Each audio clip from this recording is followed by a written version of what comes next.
do Evangelho de hoje é a pergunta que Jesus faz. Ele faz para mim e ele faz para você nessa missa. E com certeza você já muitas vezes meditou esse Evangelho. Imagine Jesus olhando para cada um de nós e perguntando: quem sou eu para você? E aí você já responde como Pedro: tu és o Messias. E pode até acrescentar outras respostas, como: tu és o meu Senhor,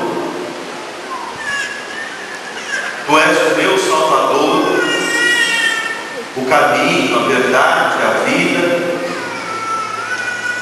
Sem o Senhor eu não sei viver. Mas principalmente nos dias de hoje é preciso olhar para Jesus e responder assim para Ele: Jesus, o Senhor para mim é Deus. É Deus. E Ele é Deus feito gente.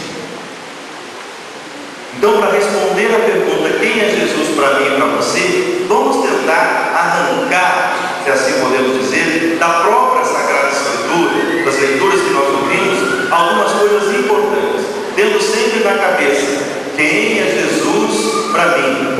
Ou melhor ainda, Jesus te perguntando: quem sou eu para você? Vamos pensar na primeira leitura, este servo sofredor da primeira leitura. Vocês repararam que esta leitura a gente proclama, medita no tempo da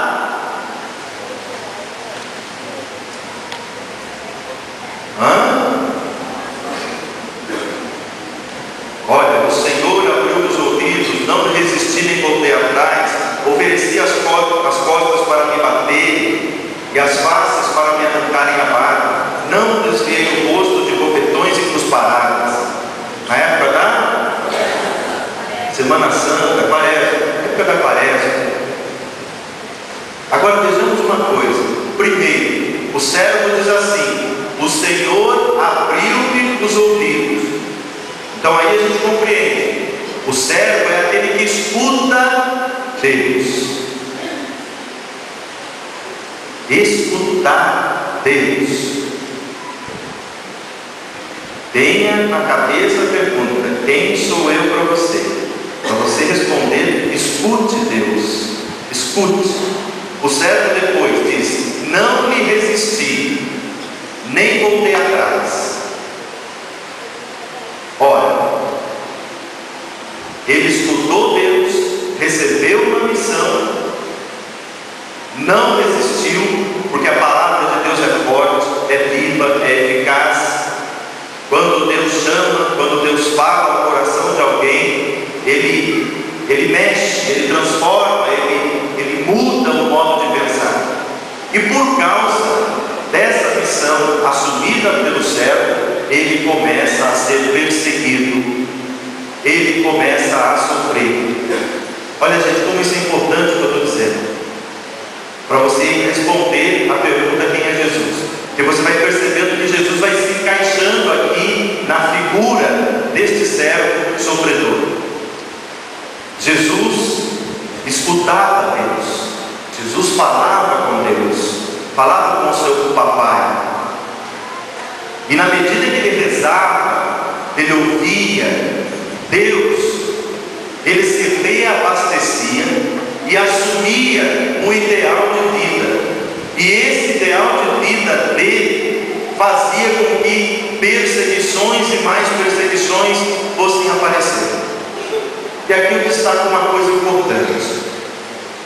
Uma coisa importante, que é a seguinte: muita gente, eu acho que todos aqui, nós já estamos convencidos de que uma vida sem algum tipo de sofrimento é ilusão. Sim ou não? Existe alguém que pode dizer: eu nunca sofri, não sofro, nunca vou sofrer na minha vida? Isso não existe, isso é papo furado. O sofrimento tem.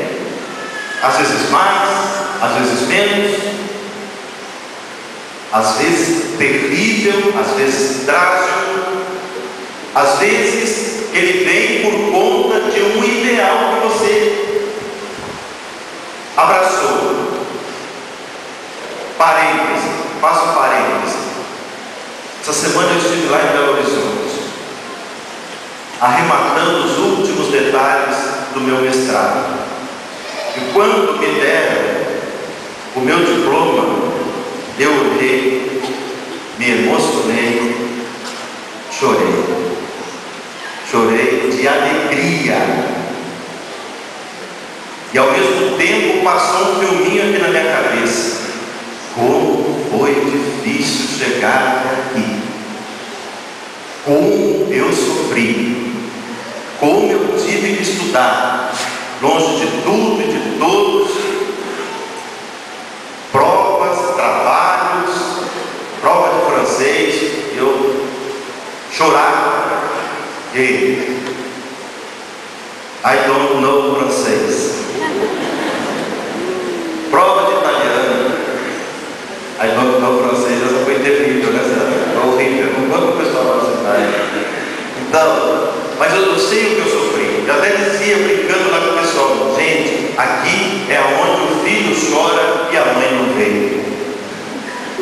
Estudar com os jesuítas não é brincadeira. Foi um sofrimento, mas valeu a pena. E é assim com vocês, estudantes. Ainda ontem eu dizia também para um casal de namorado na paróquia do Estaveiro, celebrando missa no lugar do Padre Paulinho, que estava aqui. O casal dizia, o casal de namorado: nós queremos viver a santidade do nosso namoro. E eu perguntei: vocês estão dispostos a sofrer? Porque vai ter sofrimento. Vão ter que fazer sacrifícios, muita força de vontade, muita luta, porque hoje não está fácil viver a castidade. Então existe sofrimento também. Com tudo isso eu estou querendo dizer para você: não existe uma vida sem sofrimento. Não existe. Agora, o sofrimento para nós cristãos, ele nos ensina algo. A gente aprende com o sofrimento. E a gente aprende o quê?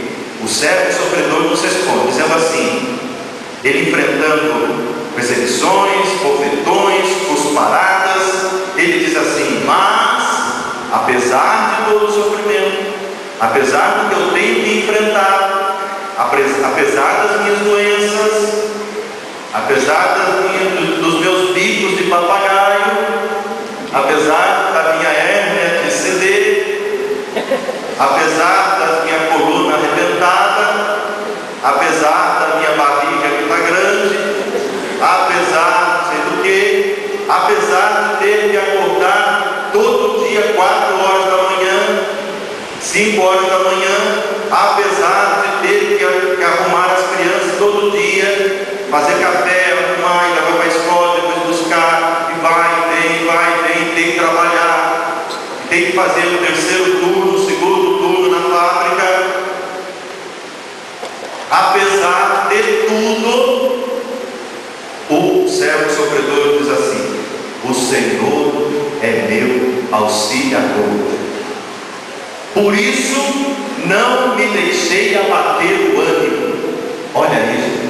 Quando você responde a pergunta quem é Jesus, você vai percebendo que aqui está Jesus nessa leitura.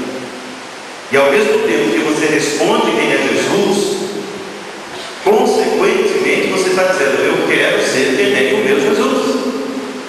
Porque se eu sou discípulo dele, e se eu digo assim, ele é o Messias, ele é o meu Senhor, ele é o meu mestre, então eu imito o meu mestre. Eu faço da minha vida como que um reflexo da vida do meu mestre. Então, enfrentando tudo isso, eu sei que o Senhor está do meu lado. E se Ele está do meu lado, Ele está enfrentando comigo este sofrimento.